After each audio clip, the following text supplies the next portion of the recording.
Pinch hitting is one of the hardest things to do in any sport, and people who can do it, I'm very jealous of, because it's not easy, it's tough, and you just try to be as prepared as you can. And we're lucky we have cages here, and you can run and stay loose and stay warm. And you feel as ready as you can, but it's always different when you get thrown into a game in the middle instead of starting a game and having the whole time to prepare. But it's part of the job, and you do the best you can with it. And the inning that followed, kind of the wheels fell off for you guys. Disappointing, because you headed into this weekend with a real opportunity to make up some ground, even be above 500. Just didn't swing the bats the last couple of days. We threw the ball pretty well. We pitched pretty well until the last inning today, obviously, but 1 run in 2 games isn't going to win a whole lot of games. So, but give the other guys credit. They threw the ball well. They're big leaguers too. That's kind of been the story of the early part of the season for you guys. You win a few games in a row, and then you lose a few in a row.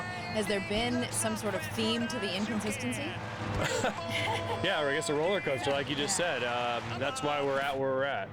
It's because we win 2 or 3 in a row, and then we seem to slide back for a couple games, and it's the nature of the game. And we're hoping that we can find a 10, 12 game winning streak, but those are hard to come by, and you just have to play every day. Tomorrow's a new opportunity to start another one. We have Detroit coming in, so it's another opportunity against a team in our division to try to win some games. And then a weird road trip. You head to LA for short what, like 40 hours? How do you prepare? How do you pack for that? You don't pack. You take 1 pair of jeans, a couple pair of underwear, and a couple shirts, and that's it. I mean, there's not a whole lot of packing. There's not a whole lot of thought that goes into it. This is an easy one to pack for. Yeah, and then the shortest one of the season next weekend up at Wrigley. What is that experience like when you play the Cubs? It's always fun. It's always a good time. It's always exciting. The fans always get into it. The city's always buzzing, and I always tell people it's as close to the playoffs as you can get during the regular season. But at the same time, you know it's still a regular season game.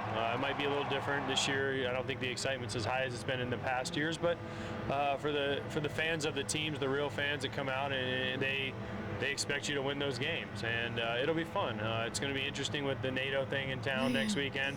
Might be a little tough to get up there, but it's still going to be a fun time, and it's always fun when you go to Wrigley.